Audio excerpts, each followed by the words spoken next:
Hey there, it's Professor Ubi. Time for us to learn all about MIDI.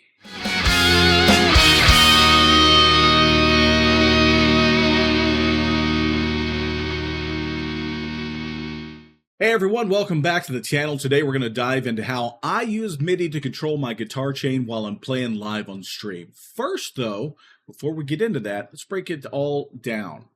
It's kind of a primer, if you will. What is MIDI? Well, MIDI stands for Musical Instrument Digital Interface. It's been around since the 80s. And basically, it's just a language that lets your gear talk to each other. Think of it kind of like a remote control for music. It's not the audio. It's actually just data. It's stuff like play this note, or turn that knob, or turn this effect on. Now there's hardware MIDI, which is kind of like your controllers and your synths, which is super cool, but we're not going to be covering that today. We're focusing on software MIDI, where I send commands across my PC to tweak my guitar chain in real time. Now it's a lightweight, flexible, it's perfect for live stuff like this. And what we're going to do is I'm going to show you the tools that you need, all of them currently for free, as well as how to set up at least the ones that I use. Now, everything I'm doing here is going to be on Windows. I know a lot of you are on Mac. Don't fret. Some of the tools exist on Mac and are going to be exactly the same, and some of them are going to be a little bit different, but the concepts are going to be identical. So when I'm done with this, I will also give you some things for Macintosh that allows you to have the same type of a setup also for free. So stick around, let's get started. Okay, so we're going to be using 3 pieces of free software to build the same type of a guitar chain that I have. The first one is maybe the smallest, but maybe the most important of these, which is loopMIDI. Now, we were talking earlier about hardware and software. Hardware MIDI devices are able to send and receive these MIDI signals. So what we need is something to emulate a hardware MIDI device. So we have something that can receive a signal from our touches that says, I want you to do this, and then take that signal and send it back out again as if it was a hardware MIDI, so that our container that contains all of our amp sims and our effects and all that can receive it and say, oh yeah, okay, well, we'll do whatever it is that you want to do. That's where this piece of software comes in on Windows. It's called loopMIDI. It's a free software. I'll have links down below for all of these things.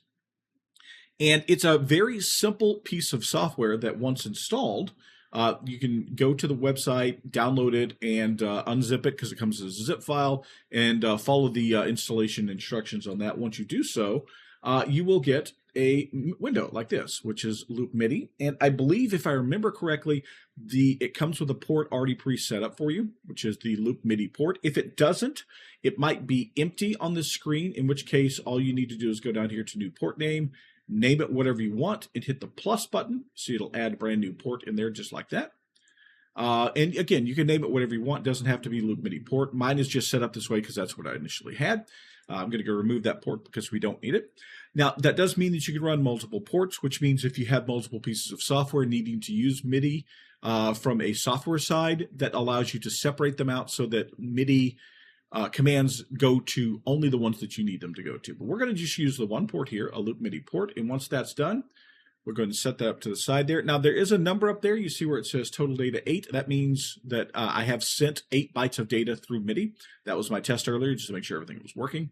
And that number will be 0 for you until you get everything set up. Don't worry about that particular number. Now, it is a number we'll look at later to make sure that things are working.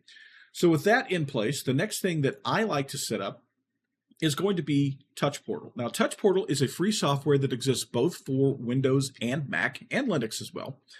That allows you to take any iOS or Android device that's capable of running the client for it and turning it into the equivalent to something like a Stream Deck, where you can configure buttons and touch things and make things happen, kind of in a programmed environment.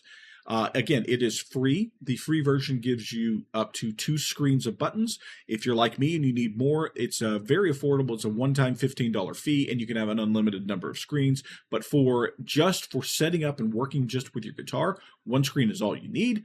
completely free.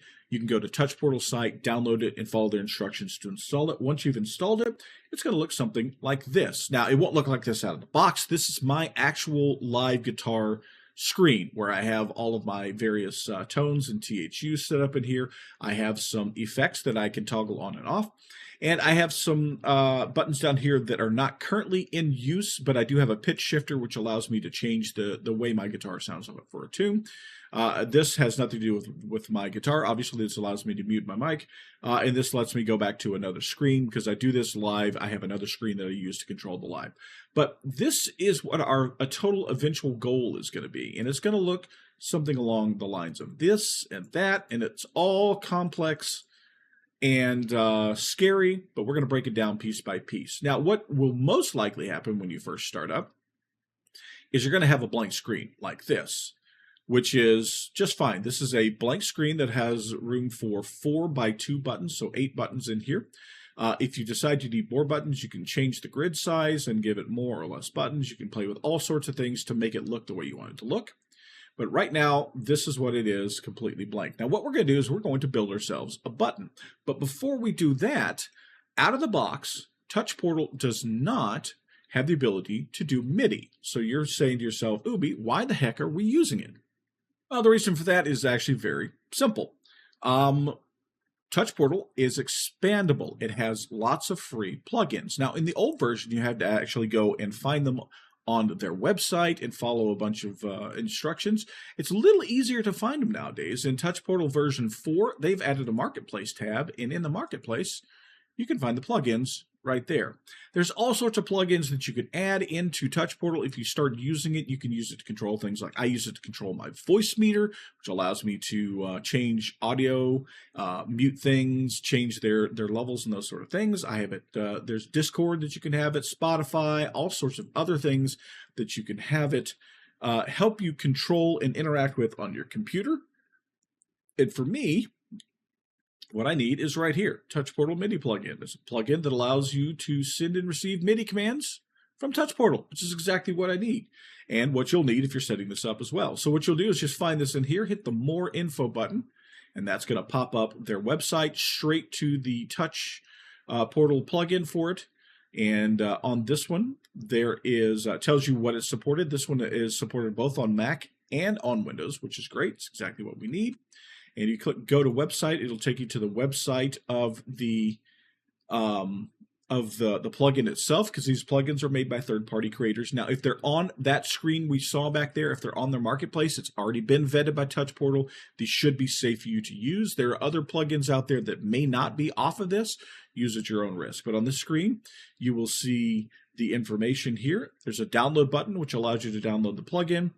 And when you download it, it will give you some information as to how to install it. Usually it's as simple as just simply double clicking on that file that is downloaded, or if it has some additional instructions, it'll tell you exactly what you need to do. But download it, follow the instructions, and that will put it inside of Touch Portal. So what we'll do, once you have that plugin taken care of and installed, go ahead and just pause the video and get that done.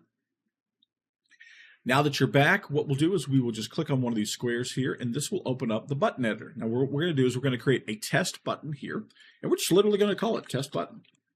So you see that? This is the actual button that's being built here.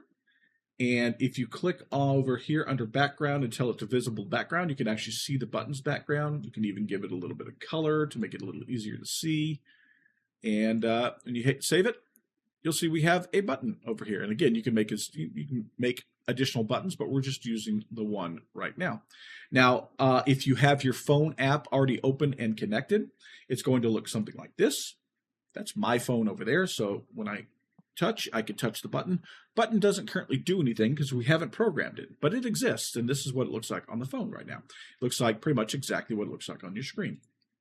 So when you click on the touch button, go back in here. Now we're going to talk about how you program these buttons. Now, it's a visual programming language, which makes it so much more simple for people who are not development-oriented people like myself. You'll see over here there are actions and events, and you can just simply drag them in there. And right now we're on press, so this is what happens when somebody presses the button. There's also the ability to have it trigger when events happen and when you hold down the button. We're just going to focus on the on press right now. And there's so many of them in here that it may be difficult to find what you're looking for. They got a nice little search button up here. So if I search for MIDI, you'll see I've got the MIDI plugin installed, and I've got several actions I can take. We can send a short MIDI message, send raw short MIDI message, or send a note MIDI message. We're not going to worry about notes because we're not sending this as if it's an instrument. We want to send messages. Now, there are two types. There's the short and raw. They both do the same thing. The difference is raw actually sends the messages based on the numerical entry for that type of message. So let's stick with the short MIDI message because it makes it so much easier for us.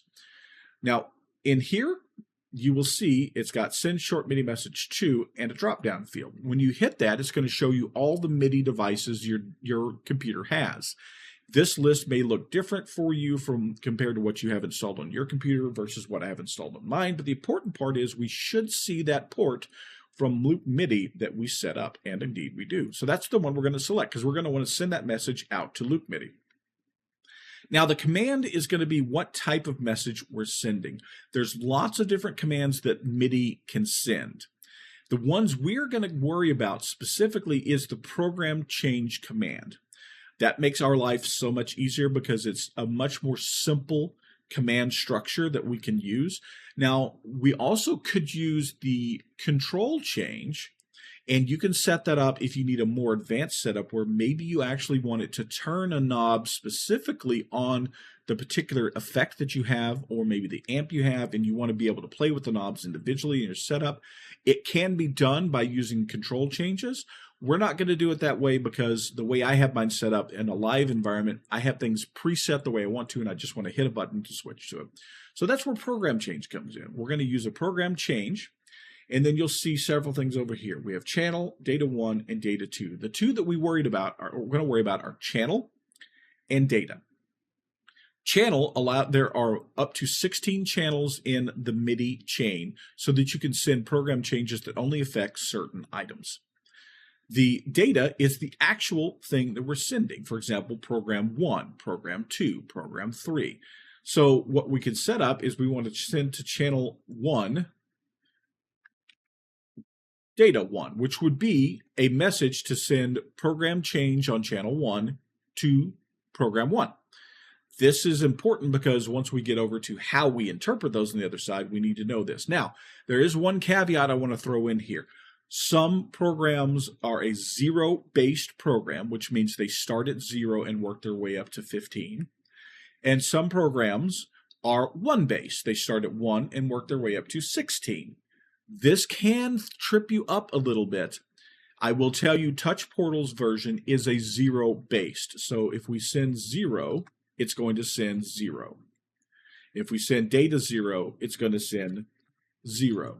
Now, on the other hand, on Cantabile Lite, which we're going to look at here in a moment, it is 1-based. So if we send it a 0, Cantabile receives a 1. Everything is going to be off by 1. So if we send channel 0, data 0, what Cantabile receives is channel 1, data 1. So keep that in mind. But for right now, we're just going to set this up to send over to channel 0, and we're going to send data 0. With this all set up here, this button is actually programmed, and it will do something. So what we're going to do is I'm going to pop up loopMIDI. You'll see we have a total data of 8. We've sent 8 so far. And I'm going to pop my phone up. And what we're going to do is we're going to hit that button. So when we hit that button, you'll notice our data jumped up to 10 because we just sent 2 bytes across MIDI. We sent 1, which was the channel data, and we sent the data, which was the data. So if you see that number go up every time you hit the button, you know that you are actually sending the MIDI from Touch Portal, and loopMIDI is receiving it. We're halfway home. So now you're going, Ubi, that's great. But now how do we control things? Well, that's where Cantabile comes in. Cantabile is a VST plugin container.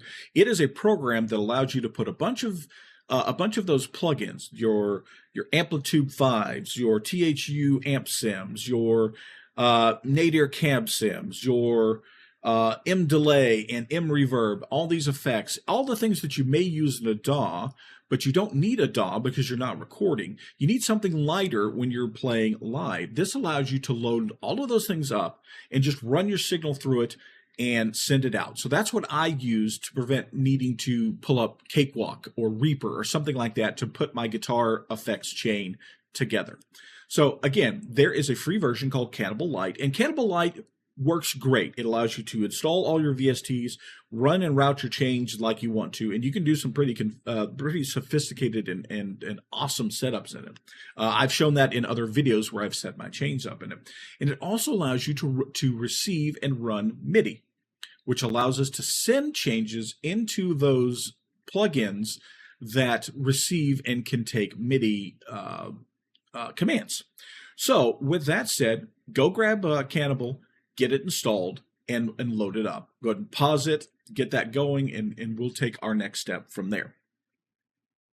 Now, the free version is limited in certain ways, and one of the ways that it is limited is in how it runs MIDI. Now, it's not going to be anything that's going to affect us directly in what we're doing here, but there are more controls that you can use with MIDI in the paid version, and I strongly suggest, if you can afford it, pay for it. It's an awesome software. It's run by a single developer who is really responsive to people, and it's the exact kind that I personally will be supporting when I have the money to be able to pay for his personal license on it. But we don't need that. You can run the Lite version just fine. Now, what we're going to do is inside of Cantabile Lite, there is a little bit of setup that we need. You will not have Chrome in. That is a port that I made there, so I'm actually going to take that and just put it off the screen where we won't see it. So what you will have are these two. You'll have a MIDI input and a DI input. And you won't see these loop backs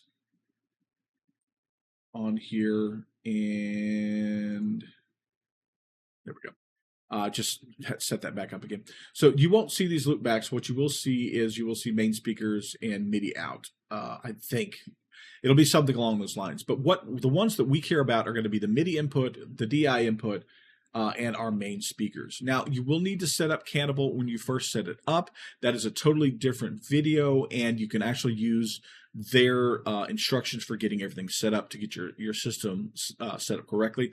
I will probably do another video at another time for a simple setup for Cantabile, but for now, this will assume that you are able to install Cantabile Lite and set up your audio so that you can send audio in and take audio out. Once that's done, though, what you can do is you can load a plugin by clicking the plus here, or insert plugin, or anything along those lines. And you'll see these are all of your plugins. They're all listed in here. We're just going to pick one that from random off the list. And I'm going to pick one specifically because of something I know that's going to happen. So with it set up in here, this is Wider. It is a stereo field plugin. But the problem with Wider is that it does not accept MIDI inputs. And you can tell because there's not a green MIDI in up on the top here. So unfortunately, any plugin that does not accept MIDI inputs, we cannot control in the free version of Cantabile Lite. So that's why I picked this particular one, because I knew it did not have MIDI in there. So this one is not going to work. So if you don't see the green up here, unfortunately, that particular plugin we're not going to be able to control via MIDI with Cantabile Lite. Now, if you have the paid version, there's a couple more things you could do with it. But for this one specifically, it's going to be a no-go for us. That's not necessarily a showstopper. There are a lot of plugins out there that have MIDI controls. For example, if we bring up one of the Melda production plugins like M delay, you'll notice it has a MIDI in, which means this one is going to be controllable via MIDI. So let's say that this was part of our chain here, and we had a delay that we wanted to be able to turn on and off while we're playing. It might look something like this. So our direct input, which is our guitar, is going into the stereo in for delay. It's going out of the stereo out to our speakers. This would normally be part of a bigger chain. There may be an amp sim over here, maybe some noise reduction, maybe some other effects, maybe an EQ or a compressor. The things that you need to shape your tone would all also be in here, but we're just going to keep it simple for now. So in order to get this to work, we need our MIDI input to pull from loopMIDI. So if you right click on it and go to port settings, or if you go to tools, options, MIDI ports, click on it and click edit, you're going to go into the MIDI input port now here. What you should see under here is the assignments of all the ports that are available for MIDI on your computer. And lo and behold, we have the loopMIDI port right there. You'll notice there's a check in it indicating that loopMIDI will come in on this chain. So if I hit OK here, if yours was not checked, you would simply just put a check in it and hit OK. Now this MIDI port is receiving inputs from loopMIDI, and we can even tell for a fact by right-clicking on it, go to MIDI monitor, and this is a monitor very similar to the monitor from loopMIDI. So if we bring our phone back up and hit our test button, you'll notice our number went up and we received on channel 1 program change with a data of 1. So that means that when we hit our button, Cantabile Lite on this input port is receiving that program change. Now remember, we sent 0 and 0 for the channel and the data back here in our program change, channel 0, data 1, 0. But Cantabile Lite is interpreting it as 1 and 1. Again, this is where that gotcha could happen. So you may need to play around with this a little bit if you're using, not using this particular setup, but if you're using MIDI in a different situation. Just be aware that some of them may start with 0, some of them may start with 1. That could be a particular issue if you aren't careful with it. So we know that we are receiving MIDI input from our phone now. So all we need to do is wire this up to go from the MIDI input to the MIDI in over here. Now, remember we had that chain thing, or the channel thing, where we were sending channel 1. Now, what are MIDI channels? Well, if you double click on your route here, you will notice that we have a source channel and a target channel on this chain. As I said, there are up to 16 channels. From the touch portal, we were sending from 0 to 15, and then here on Cantabile, we were receiving from 1 to 16. There's also a special channel called Omni. What Omni does is any signal that comes across on any of these channels, it will grab. So if you have a simple setup like this, Omni is going to work just fine. That means it doesn't care what channel you're sending on, it's going to pass it over. If you have a more complex setup like mine, where I want to be able to change the tones in THU, but also turn on and off some other effects, you might want to actually specifically focus on specific channels. So in this case, I could say this cable here only sends the data that comes from channel 1. And also, you can do some other interesting things. For example, let's say like you have multiple channels running through here, and you've got this channel is receiving from channel 1, you've got one that's in channel 2 or 3, 4, or 5. But in the plugin itself, we're receiving on channel 1, but the plugin is expecting it on channel 10. Well, you can do a target channel, which basically does a transpose. So when you receive on 1, it sends it as if it's on 10. For this target channel, though, for all of the things that we're going to do here, we're going to leave it as same, because we're going to make our setup simple, where we're only sending the channel number we're sending is the one we're expecting to receive. But just know that that's available for you out there if you need to get into a more complex setup. So what I'm going to do is I'm going to have channel 1 on this particular chain here. So once I hit OK, if you right click on the chain, we can bring up a monitor for that chain specifically. So again, if we come back in here and we bring our phone up and we hit the button, you'll see since it came through on channel 1, we passed it through to MIDI here, and we're sending it along. Now, if we were to go back into our test button and change this to any other channel, so if we switch it to channel, let's say 5, which is going to send channel 6 on our other side, and now we hit the button, you'll notice here that we've got our button over there. If we hit the button, you'll notice, see, I've got button presses going on, but I got nothing showing up on this particular chain. Now, why is that?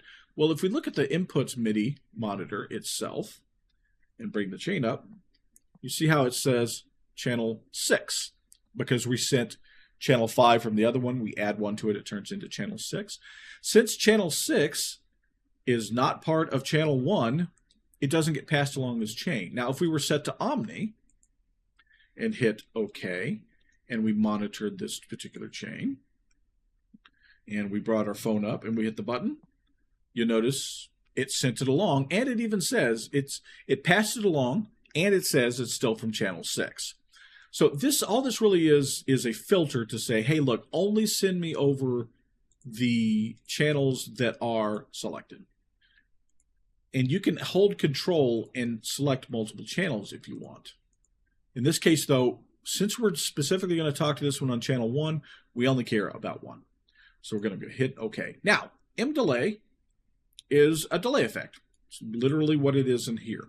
Now, you can get super creative, and each one of these controls here, you could use that control change that I talked about, and you could teach it and have it learn each one of these controls with a particular control change and control it individually, which is great if I was maybe, you know, the kind of thing where I wanted to dial things in. When I'm playing live, though, I want to just hit a button and have the delay I want to show up. That's where I use the plugin snapshots. Now, up in here, we can set specific snapshots for this particular plugin. For example, right now, we got dry all the way up. We have min, max off, resonance 50, saturation 0. See, we have all those. And we can have this here on plugin snapshot 1. Now, if we go to 2, we have plugin snapshot 2, and we can change these settings to whatever we want. So put that there. Turn the resonance down. We're going to saturate it like crazy. We'll enable tape 2. We'll enable the sync. We'll play with all these changes over here. So we've made lots of different changes inside of the plugin. Let's say this is dialed in the way we want it. I don't even want to know what this sounds like because this probably sounds like pure insanity, but it's for illustration purposes. So if we go back to our plugin snapshot 1, you see how it's jumped immediately back to the defaults. It's, dry is full, these are off, resonance are back there. Tap 2, syncs 1 and 2, those are not enabled. Tap 1 is still exactly like it is. If we go back to snapshot 2, all those changes that we made on snapshot 2 are already there. You can see where this is going because what we can do is we can set each one of these up. We can set up a one like snapshot 1 where we actually hit the bypass button, which means it's off. This delay is not doing anything at all. And then we switch over to snapshot 2. It's on. It's doing this sort of things. We have an on and an off state. Now, that's awesome because remember, on our phone, we are sending, when we hit this button, program change 1. So what we can do, if you go to the bottom of this where it says preset mode, let me scoot it up where you can see it because it's not on the screen there. If you go to the I love it. I have it set where you can't see all of my screen because I have my taskbar hidden down there because you don't need to know what time I'm recording this at 4:30 in the morning. But when you click on Snapshot plugin, at the very bottom is a something that says preset model, entire plugin snapshots, and change. So if you click on that button, it's going to bring up this screen here, which tells you how you plan on how these the presets work. In this case, I like the entire plugin snapshot. So just take a picture of what the plugin is at, and when I switch to the next plugin, change it to exactly that. It's a little slower, but it will store everything, so you don't miss little buttons here and there. This also allows you to change the number of slots. So what I'm going to do is I'm going to change that down to 10 to make it where you can see on the screen. This is what I was talking about, where it says preset model, entire plugin snapshots. There's a button there for change. That's how you get on the screen here. But the important part is this line. On receiving a MIDI program change, it defaults to taking whatever MIDI signal you've given it and just giving it to the plugin. We don't want that behavior. What we want to do is when it receives a program change like the one we have there, we want it to switch our preset. So if we send it data, program change with the data of 1, we want to switch to preset number 1. We send a data of 2, we want to switch to preset 2. Hopefully you see where this is going. So set it to switch presets and hit OK. Now, I'm going to point out we are in plugin snapshot 2. The name of it can be changed, but the important part is that number 2 up there. This is plugin 1, snapshot 1, 2, 3, 4, 5, 6, 7, 8, 9, and 10. So we're on snapshot 2. Now remember, Touch Portal, we currently have our test button set to send data 0, and we also want it to set to channel 0. Make sure this is working correctly. So we're sending to channel 0, data 0, which once it gets over to Cantabile, that's going to be channel 1 and data 1. So if we were to send data 1 into here, it should switch us to snapshot 1. So when we hit the button, lo and behold, it just popped us over to snapshot 1. Now we set snapshot 1 up to bypass, which means technically when we touch this button, we're turning our delay off. So let's make some changes over here to reflect that. We'll call this literally delay off. And what we can do is we can copy this button. We can paste this button right here. We can edit it and change it to delay on. And we're going to send data 1, which again will become 2 on the other side, which means it's going to change to preset 2. And now we have delay off and delay on. This is pretty much how I control everything. So again, phone's down here. When we hit the delay on button, it switches us over to snapshot 2, where we have all of our delay settings dialed in and we're not bypassed, which means now the delay is currently on. If we hit delay off, it switches us back up to snapshot number 1, which we have set for bypass, which means we have the ability now to turn our delay on and off by simply touching the button on our phone. So what does this mean? Well, this means we now have the ability to set up multiple effects to do the same thing. So let's go ahead and close this out. Let's add another effect in here. Let's click in here. Let's add another plugin that accepts effects. Like, let's take a flanger, the KHS flanger. It has a vent in, which means it could be controlled by MIDI. And let's say that this was a chain where we're going from our delay into our flanger and then out to our speaker. So now we have a delay and a flanger. If we take our MIDI input, kind of plug it into the event over here. If you're like me and you like things to look pretty, you can grab this little tiny circle here, make it where it's not running over that edge there. You can do that for any of these in Cantabile Lite, so you can kind of adjust where things are. But that's purely just decorative. So if we double click on that, and let's say we want it to run off of channel 2, because we've got this chain here, we're going on channel 1. This chain here, we're going channel 2. So now we can separate the two so that when we hit the button to turn the delay on and off, it doesn't affect our flanger. And we can prove that. So let's go into our flanger. And this one, unfortunately, is not quite as robust as as our delay was. Our delay has its own ability to bypass itself. There's a bypass button in it. The kilohertz flanger does not have a bypass. What it does, however, is have a wet-dry mix. So currently, it's turned all the way up, which means the flanger's full effect is going through our mix. If we turn this all the way off, that means the flanger itself is not affecting our mix, which means we're just passing on along our dry signal. In effect, we've turned the flanger off. So that's going to be snapshot 1. We go to snapshot 2. Our mix is up full, which means our flanger's on. We can even change some of this stuff just so that we know for a fact that that we have changed it so that it looks different there. So snapshot 1, dry is on. Snapshot 2, fully wet, which means it's on and off. The next thing we need to do is to make sure to remember that we go in here and change it, because right now, again, it defaults to sending the MIDI changes into the plugin itself. We want it to switch our presets when it happens. And now, to prove that this doesn't cause any sort of problems, let me put our flanger over there, put our delay over here. So we can see them both, our delay and our flanger, both on screen at the same time. And we'll take our phone and put it up over here. So if we hit our delay off or delay on, you see how it's changing our delay over there on the left, but it's not doing anything to the flanger. That's because we're sending those over on channel 1. And channel 1 is going into the delay where the channel 2 is going into the flanger. So if we pop back over here and we paste a couple buttons and we change this to flanger, channel 1, which again, remember, add 1 to it, so it becomes channel 2, and 0, which means we're going to send 1. So we're sending channel 2 data 1 on the off, and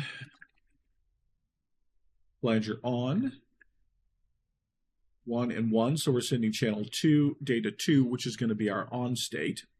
So we've now created the buttons for our flanger on and off. So again, we can turn our delay on and off by hitting delay on and off.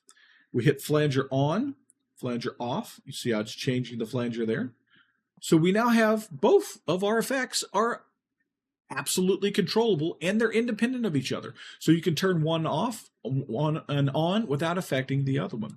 You can expand this as much as you need. You have 16 channels of which you can send. You can even have multiple settings for your delay and flanger, or whatever effect that you have available in your MIDI by just setting up additional snapshots. For example, if we set up snapshot 3 on our delay over here, and let's use the ping pong 4 effect from their presets in here. So this is a totally different one. See, 3, 2 are completely different setups. But all we need to do now, if we want to change to this delay, is we could go back into Touch Portal, for example. Let's move the flanger down onto its own row. You can just drag into these and drag them where you want. It'll readjust them on the screen. So we have delay off. We'll change this to delay 1. Copy that button. Whoops. Paste that button. We're just going to change this to delay 2.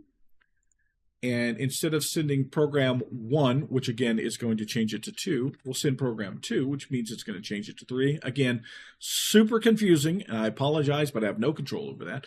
But we now have the ability to control the delay with 3 different settings. So we can turn the delay off.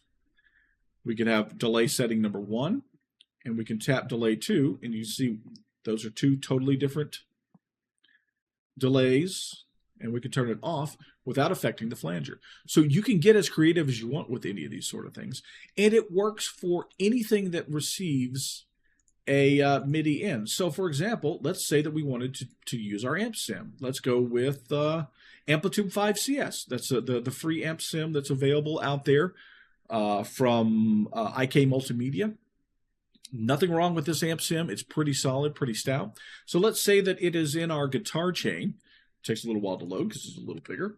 So let's say this actually is in our chain. Let's make this a little bigger here. Let's say first we went into our amp and then we were running our effects on the other side of our amp.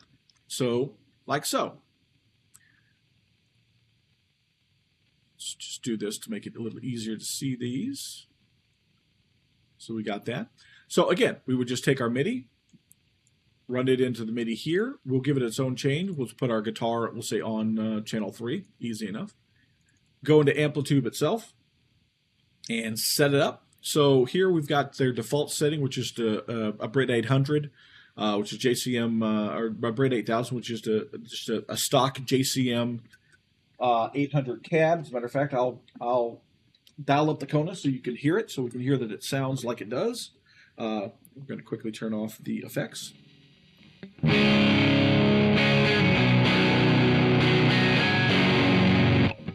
So there we go, Amplitude running just fine. And this is going to be our snapshot 1. We switch over to snapshot 2. And let's dial in something different. So let's say we don't want it to be... so we've got kind of a hotter sound on that one. Let's go with American Clean.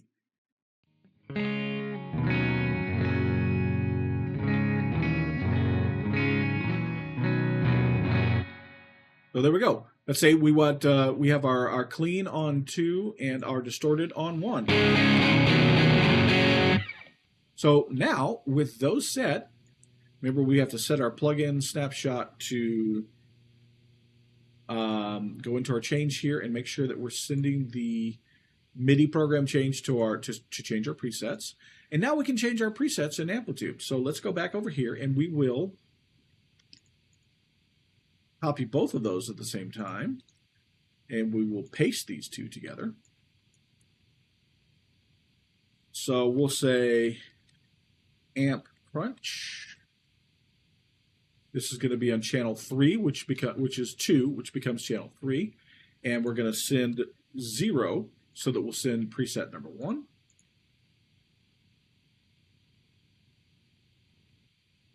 We'll amp clean for it. It's going to be on channel 3, and we're going to send data 2. So it's channel 2 plus 1 is 3, data 1 plus 1 is 2. So this is preset 1, preset 2 on our 2 amps here. So as you can see, we've got our snapshot up there. We are currently on the dirty channel, the crunch channel. Let's move this over here where we can see the phone. So again,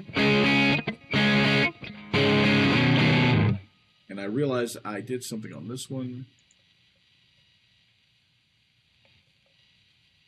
Go. So there we go. Okay, so if we tap the amp clean, tap amp crunch, and that, my friends, is exactly how I control my rig on stream. It's a little tiny bit more complicated because I have mine set up to, instead of using multiple buttons for on and off, or delay 1 and delay 2 and those sort of things, I have mine set up so that it allows me to hit the same button and use as toggles. Those are things that you can find in the documentation for Touch Portal for how to more advanced set that up, or possibly even ask me.